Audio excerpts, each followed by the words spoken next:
Coming up on the Rockbridge Report, President Donald Trump has signed several high-profile executive orders in his first 7 days in office. As a result, one world leader is canceling a visit to the White House. The entertainment world mourns the death of television icon Mary Tyler Moore, who was known for more than just her talent on screen. In local news, a big controversy flies over the county, spurring one county official to action. And the local jail experiences overcrowding. Find out how those on the inside are coping with the cramped conditions. Plus, we're in for a chilly weekend. All that and more next on the Rockbridge Report. Live from the campus of Washington and Lee University with news for Rockbridge County, this is the Rockbridge Report. Good afternoon, I'm Polly Niskova. And I'm Kinsey Grant. 3 well-known Main Street stores have announced they will close, 2 of them next month. Frame and Design, a frame shop near the new subway, and McCorkle's Hallmark on North Main are both slated to close in February. Hamilton Robbins, the accessory and interior design store, will close toward the end of the year. Owners cite slowing sales and increasing online competition as reasons for shutting their doors. Mexican President Enrique Peña Nieto informed the White House this morning that he will not meet with President Donald Trump as expected. This comes 24 hours after Trump signed an executive order to begin construction on the wall. Trump also signed an executive order banning federal grant funding to sanctuary cities, a term used to describe cities that harbor undocumented immigrants. CNN's Kristen Holmes has this report from Washington.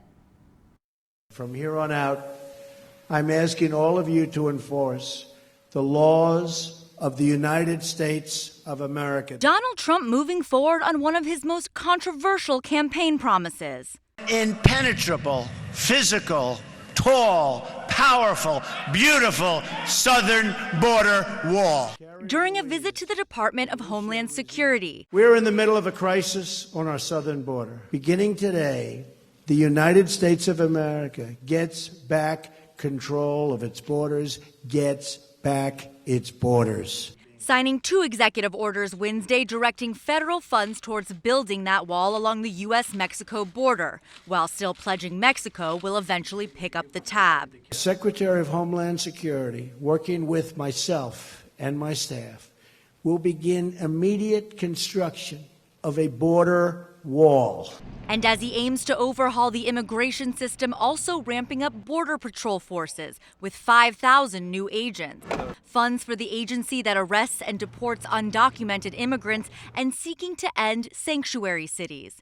President Trump's plans facing criticism from Democrats. It's bad policy. This is another divisive policy. It is another polarizing policy. Tomorrow, Donald Trump is expected to take more action on immigration, with a focus on the vetting process and refugee programs. In Washington, I'm Kristen Holmes. These executive orders are 2 of 10 that the president has signed since Friday, according to the White House website. The Dakota Access Pipeline and Keystone Pipeline are moving forward after Trump signed 2 executive orders on Tuesday. This is a reversal of the Obama administration, which had previously struck down both pipelines. Protesters in South Dakota are unsure what they're going to do after hearing the news. Some vowed they were going to remain, but camp organizers are not expecting to reach the number of protesters they did last year. Currently, fewer than 300 people remain on the federal land. The Dow Jones Industrial Average broke a record on Wednesday, surpassing 20,000 points for the first time. After the market plummeted to 7,000 points in the middle of the 2008 global recession, the Dow Jones rebounded and investors have been rewarded. Some analysts are crediting President Trump's victory in November as a catalyst for pushing stocks past the 19,000 range, where they had been for the past few months. Most Americans will not benefit from the record-breaking high. 10% of households own roughly 80% of stock market wealth. County officials are raising concerns about a new 90-foot flagpole just outside of Lexington. Sutton Travis has the story. The Virginia Flaggers are a group based in Richmond who travel around the state to commemorate Confederate history. They installed this flagpole on January 12th outside of 60 West Pond with shop owner Brian Rousey's permission. A 20-foot by 30-foot Confederate flag flies at the top. Now, what I like about the flag, everybody takes them down. Virginia flaggers fight to put it up, and that's the only people I ever see fighting anymore. County Community Development official Chris Slayton says Rousey and the flaggers installed the flagpole without prior county approval. Slayton says the flagpole also is not the required 20 feet away from the edge of road right-of-way. We're more than willing to work with the landowner to find an appropriate location that fits within the confines of the existing law. Slayton says only the flagpole is violating county codes, not the flag itself. To his knowledge, the Virginia flaggers have raised 2 other flagpoles in Rockbridge County. Both meet zoning regulations. The other 2 are 100% in zoning compliance, and we never said a word, never interfered. Cole Schott lives near 60 West Pond. He can see the flagpole from his porch. It's an un-American thing to do because you cannot disassociate the flag from its historical meaning. The county sent Rousey and the flaggers a zoning letter that gives them 30 days to file an appeal. Rousey says they should not have to appeal to keep the flagpole in place, but the flaggers will if they need to. Everybody stands up and fights for that flag, and that flag is not coming down. The flaggers have until February 16th to file an appeal. If they do not appeal, the county says the flagpole must be removed by March 6th. For the Rockbridge Report, I'm Sutton Travis. The flag was raised the same day as Lexington's first Martin Luther King Day parade. The Lexington City Council faced nearly 100 residents as it made the decision to pass a rezoning request first submitted last fall. Katrina Lewis has the story. Months of deliberation over a rezoning request from Kendall at Lexington came to a close last Thursday. City Council approved the retirement community's amended plans 4-1 after hearing from nearby residents. Both those for and against Kendall's expansion were upfront about the difficulty of the decision. The angst, the animosity, and anger is palpable. This situation has not brought out the best in us, the best in our community. Neighbors shared their concerns about changing Land Ordinance 98-2 for Kendall to be able to build on city land. Opponent Patrick Runkle read an email from his friend Joel Blecker. From the very beginning, Kendall's leadership has proceeded as if Ordinance 98.2 and the quality of life of the neighborhoods was a mere formality rather than something that should be taken seriously. Kendall's team added 4 amendments to its initial proposal to address neighbors' concerns, including one that reduced the number of cottages to be built from 38 to 30. But some still wanted more. By voting no tonight, you are saying yes to a better development. The council decided that Kendall's leadership has been considerate of the property's neighbors. It seems to be a not in my backyard attitude, and I do think the things that have been clearly expressed, Kendall has addressed. Executive Director Mina Tepper thinks that the expansion will help Kendall live up to its mission. And our mission really is to provide services to the seniors of our community. And so here we are, we're ready to go forward. For the Rockbridge Report, I'm Katrina Lewis. The plan City Council passed for Kendall included additional amendments to shift the proposed roadway away from neighbors, clarify the use of the emergency access road, and limit construction activity. Coming up on the Rockbridge Report, Waddell Elementary wants its kids to have a green thumb. A new Roots and Shoots garden will help them do that. And the Rockbridge County Jail is bursting at the seams. Our Maggie Seabold went to the jail to explore solutions for overcrowding. Unseasonably warm. Virginians have been enjoying unseasonably warm weather this winter, but prepare for some chillier temperatures coming up in the next week on your weekly weather forecast.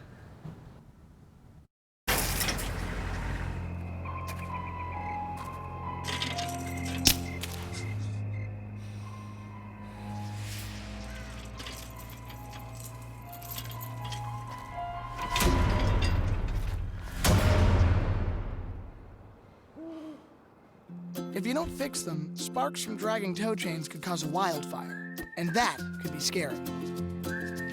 Smokey. Only you can prevent wildfires. In the small town of Elmira, New York, a boy was born into an all-American family. The odds of him achieving his dream in the fashion industry? 1 in 23 million. The odds of having a child diagnosed with autism? 1 in 68. I am Tommy Hilfiger, and my family is affected by autism. Learn more at autismspeaks.org/signs.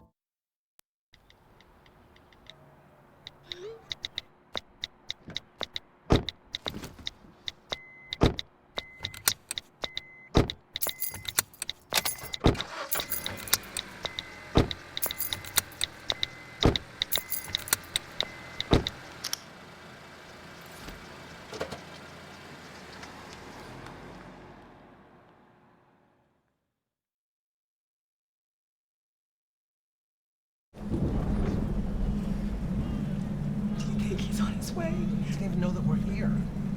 Is he okay? Please tell me he's okay. Laura.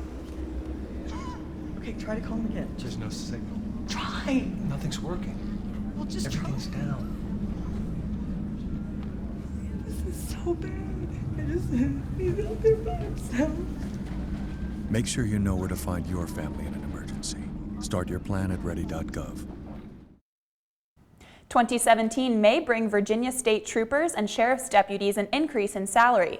Republican state leaders are proposing a substantial pay increase for state troopers and sheriff's deputies, along with a 3% increase for other state employees. The Rockbridge Report spotlighted the issue in December when Sheriff Chris Blaylock described what he said was a troublesome pay discrepancy among Commonwealth deputies.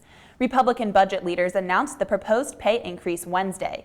They did not specify how these budget increases would be funded. Rockbridge Regional Jail has more than doubled in inmate population and is struggling to accommodate even more. Maggie Siebold with the story. The jail was intended to hold 56 inmates when it was built in 1988. Since then, the building has stretched its resources and has beds for 94 inmates. But the jail holds 140 inmates on average each day. Within a couple years, we found areas that we could double bunk, so we double bunked.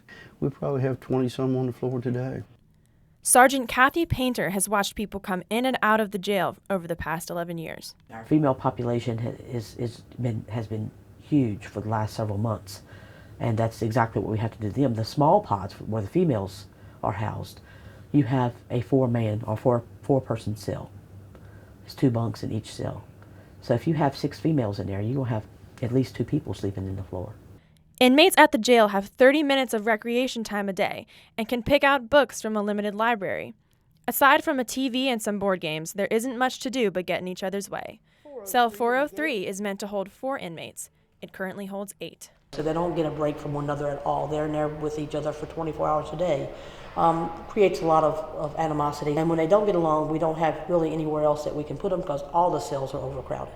According to the Virginia Senate Finance Committee, statewide jails were operating at 58% over capacity in 2007. We moved here, we averaged 38 inmates, and so 56 beds was great. But the statistics shows that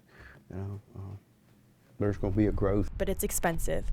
The state of Virginia pays for 50% of jail enlargement costs, but the rest comes from localities, according to the Virginia Department of Criminal Justice. Do I really want to think that the county I live in has to hold more than 100 people? No. But yes, it probably needs to expand.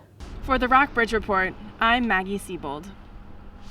The Lexington City Council held a work session to discuss the city's unexpected budget surplus. The session's agenda explained the surplus is from overestimating expenses and underestimating revenues in both 2015 and 2016.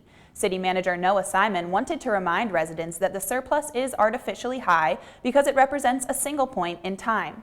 He said the surplus fluctuates throughout the fiscal year. All right, Catherine, we have been absolutely spoiled with the weather this week. I mean, 60 degrees in the middle of January doesn't get much better than that.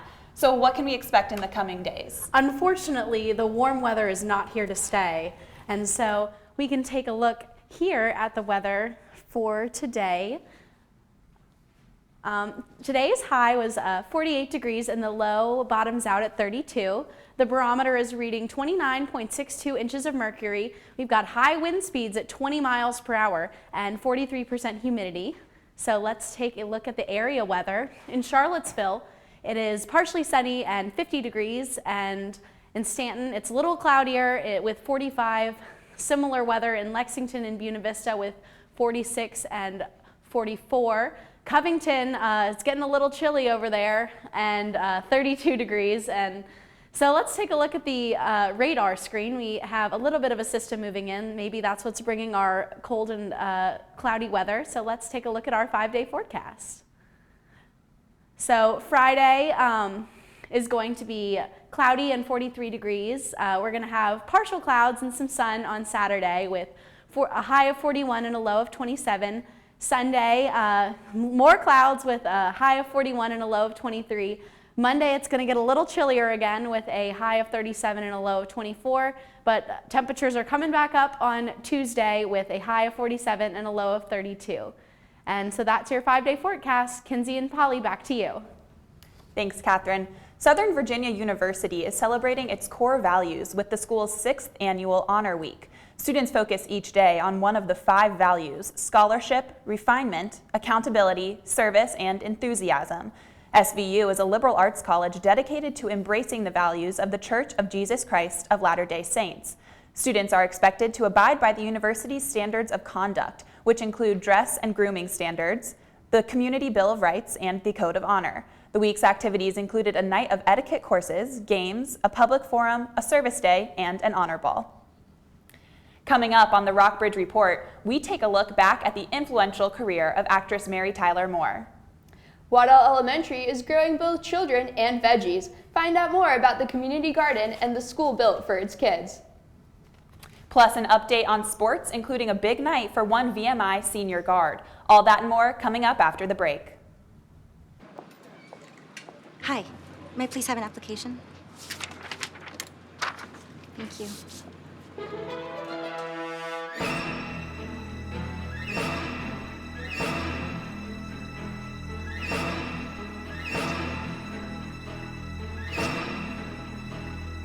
Skip the drama. Get your GED. Okay.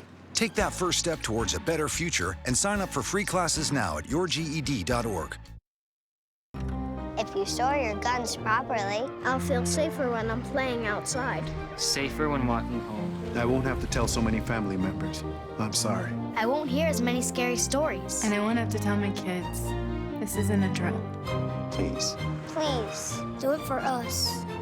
Your family, friends, and neighbors are all counting on you. Never let your gun get into the wrong hands. Remember, always, lock it up. Visit ncpc.org.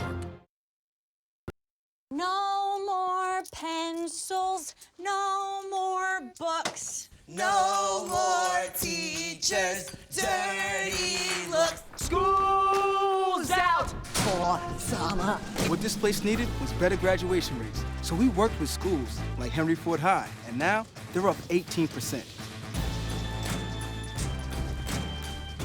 To help us do more good this year, go to unitedway.org, because great things happen when we live united. If you want to be a parent, it doesn't matter how you play, what you wear, how you dance, or even what direction life takes you. You just need to be there. You don't have to be perfect to be a perfect parent. Thousands of teens in foster care don't need perfection. They just need you. Sisters will be playing each other in the finals of the Australian Open. Emma, why don't you tell us more about that? On Wednesday, Venus Williams became the first Williams sister to gain a bid into the 2017 Australian Open final, rallying to beat 25-year-old Coco Vandeweghe 6-7, 6-2, 6-3. This will be Venus's first trip to the Australian Open final since 2003. This morning, Serena Williams punched her ticket to the finals by beating Mirjana Lucic-Baroni 6-2, 6-1. The sisters will play Saturday for the title. On the men's side, 35-year-old Roger Federer became the oldest man to reach a Grand Slam final since 1974. He will play the winner of Rafael Nadal and Grigor Dimitrov on Sunday. Looking toward the Super Bowl, Houston is preparing for almost 1 million visitors in the days leading up to the 51st edition of the Big Game, which will feature the Atlanta Falcons and the New England Patriots. This could have up to a $350 million impact on the city. Meanwhile, Orlando prepares for the annual Pro Bowl. Players representing the AFC and NFC will face off in a series of skills challenges this Sunday. The Washington and Lee men's basketball team beat Bridgewater 66-57 last night in an Old Dominion Athletic Conference contest. Junior Clayton Murtha led them to victory with 20 points and 10 rebounds. The Washington and Lee women's basketball team fell last night to Randolph College 56-66. Junior guard Emily Persek led the team with 23 points and 6 assists. The VMI men's basketball team beat Chattanooga 80-64. Their winning performance was highlighted by senior QJ Peterson, scoring 40 points in just 38 minutes. In high school sports, the Perry McCullough women's basketball team beat Craig County on Tuesday 73-26. Both men's and women's Rockbridge County High School basketball teams fell to Lord Botetourt this week. On the men's side, the Wildcats lost 63-42, while the women were set back 69-14. The women also played Riverheads last night, falling 55-36. Back to you, Polly and Kinsey.